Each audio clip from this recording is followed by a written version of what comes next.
आदाब नाज़रीन, रात 12 बजे की उर्दू खबरों में आप सभी का खैर मकदम है। नजर डालते इस वक्त की खास खबरों पर। अमरीकी सदर डोनाल्ड ट्रंप ने कल अमरीकियों से खिताब किया। उन्होंने कहा कि ईरान के जरिए किए गए हमले में अमरीका को कोई जानी नुकसान नहीं हुआ है, हाँ थोड़ा सा फौजी अड्डों को नुकसान जरूर हुआ है। ट्रंप ने इंतबाह दिया है कि वो ईरान पर मजीद सख्त पाबंदियां लगाएंगे। ट्रंप ने ईरान पर दहशतगर्दी को बढ़ावा देने का भी इल्जाम लगाया। उन्होंने कहा कि जनरल सुलेमानी को हमें पहले ही मार देना चाहिए था, क्योंकि वो अमरीकी मफादात को नुकसान पहुंचाने की कोशिश में थे। ट्रंप ने कहा कि हिजबुल्लाह को भी जनरल सुलेमानी ने ही ट्रेनिंग दी थी। ट्रंप ने यह भी कहा कि वो ईरान को कभी भी जौहरी हथियार हासिल नहीं करने देंगे। और इससे पहले ईरानी मिसाइलों ने इराक में मौजूद अमरीकी फौजी ठिकानों पर हमला किया था, जिसमें ईरान ने 80 अमरीकी फौजियों की हलाकत का दावा किया था। ईरान ने कम से कम 9 ईरानी मिसाइलों से इराक के आयन असद और इरबिल एयरबेस को निशाना बनाया था। इन ठिकानों पर अमरीकी और इत्तेहादी अफवाज तैनात हैं। इराक में ईरान के हिमायत याफ्ता ग्रुप ने अमरीकी ड्रोन हमले के जवाब में बदले की कार्रवाई करने को कहा था। इराक में अमरीकी फौजी ठिकानों पर ईरान के जरिए दर्जन भर से ज्यादा मिसाइलें दागने के बाद ईरान और अमरीका के दरमियान बढ़ती कशीदगी के दौरान भारत में ईरान के सफीर अली चेगियानी ने कहा है कि भारत के जरिए ईरान अमरीका कशीदगी कम करने की कोशिश का हम खैर मकदम करेंगे। उन्होंने कहा कि हम जंग नहीं चाहते, हम खित्ते के सब लोगों के लिए अमन और खुशहाली चाहते हैं। ईरान के सफीर ने कहा कि दुनिया में अमन कायम रखने में आमतौर पर भारत बड़ा किरदार अदा करता है।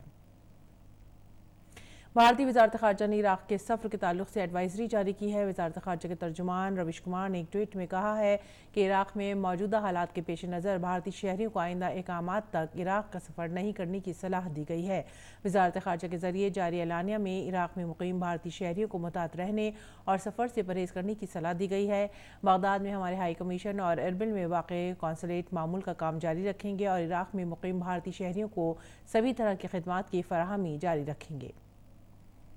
मरकज़ी काबीना ने मादनियात कानून तरमीम ऑर्डिनेंस 2020 को मंजूरी दे दी है। इसके ज़रिए कान और मादनियात की तरक्की और इंज़बात कानून 1957 और कोयला कान खुसूसी नज़्म कानून 2015 में तरमीम होगी। कोयला और कानूनी के वज़ीर प्रहलाद जोशी ने कहा कि इस फैसले से तिजारत में आसानी के साथ साथ कोयले के शोबे में सरमायाकारी में भी इजाफा होगा।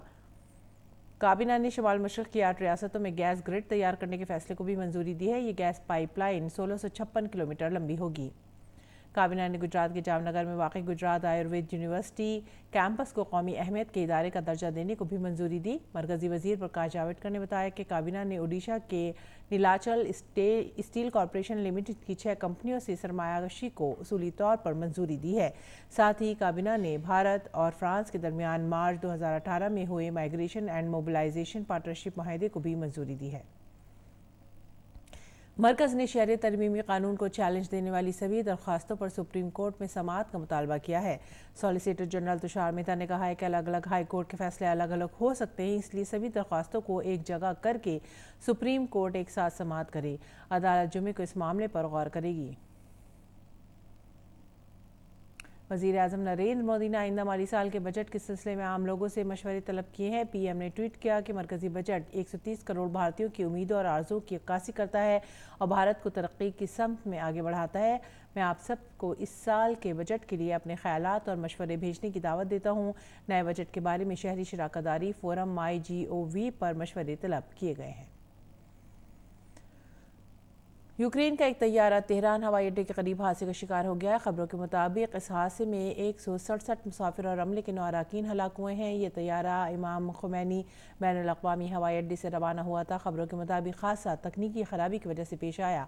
ईरान की शहरी हवाबाजी के महकमे ने बताया कि तेहरान के जनूब मगरबी इलाके में हुए इस हादसे की जाँच के लिए टीम भेजी गई है।